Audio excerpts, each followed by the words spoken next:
The public sector has raised concerns over the continued budget standoff. The sector says the deadlock is having a negative impact on government departments. There are fears that the budget might not be passed on the 1st of April as divisions continue within the government of national unity. For more on the story, I'm now joined by Public Service Association's General Manager, Reuben Maleka. Anything you are hearing, Reuben, on the ground as to whether there are, I know for a fact that the Deputy President has been trying to get the GNU partners to get them to agree on something that will ensure that the budget does indeed get passed. But what are you hearing from your vantage point? Very much. Good afternoon, viewer and viewers at home. Firstly, as the Public Servants Association, one of the largest trade unions in the public sector, we are more concerned given that the delay in approval of the budget would mean some of the departments that are already crippled. We have seen in our previous statement that we have issued as of yesterday, raising concern about lack of capacity of Department of Correctional Services.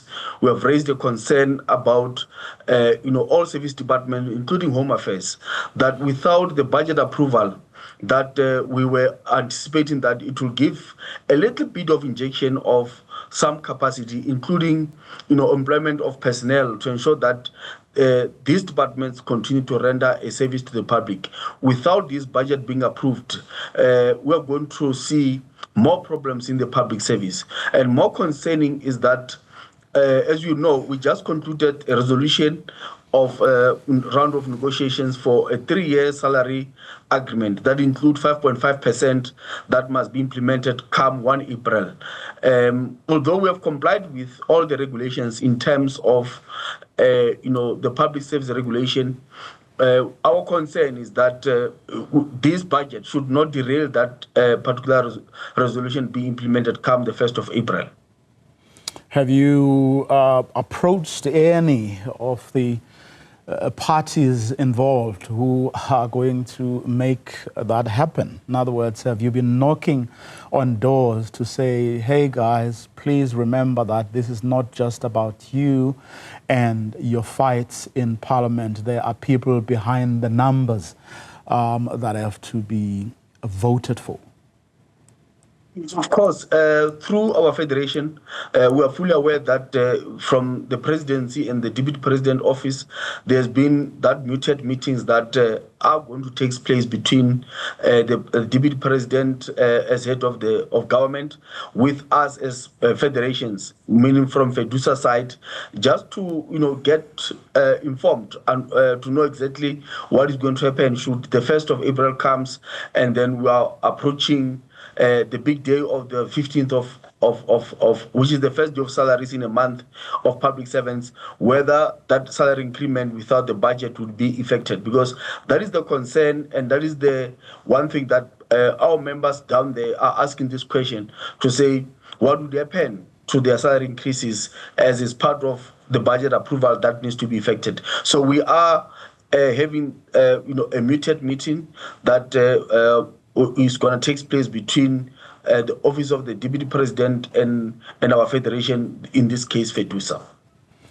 Well, I mean, you've mentioned the 3-year salary agreement numerous times, and one understands that. But if there's one thing that this episode has probably shown all of us, it is that these matters shouldn't be left at the door of the politicians only. There has to be a concerted effort by all, not to just be inward looking and be concerned with only matters that affect them, but look at the bigger picture and remember that we're talking about millions of South Africans' future and fate here.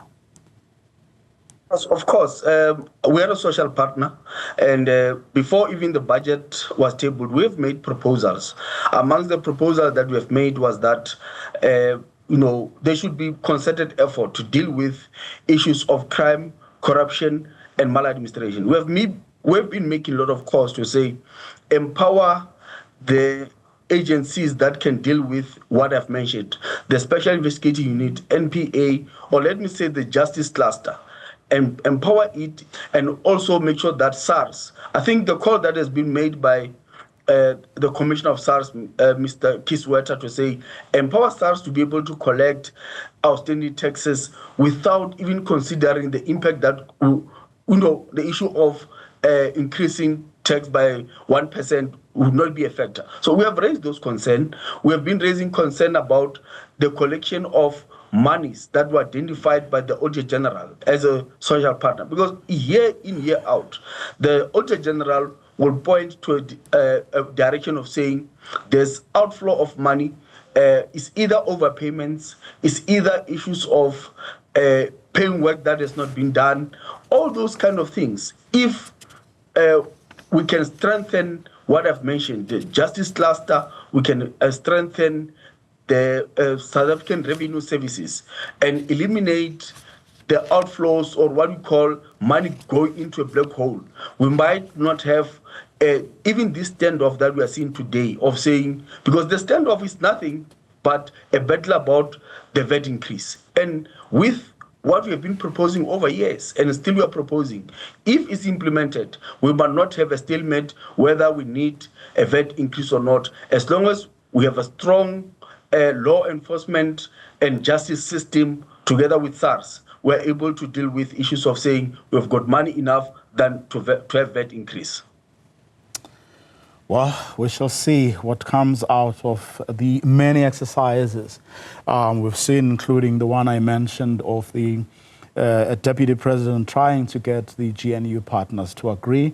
But also, I mean, there were public hearings this morning where the committees of both the National Assembly and the NCOP had public hearings where they invited several organizations and consultants to have their say. One hopes it wasn't a box-ticking exercise, but meaningful conversations about how to deal with this matter. Reuben, Maleka, thank you very much for your time. Really appreciate it.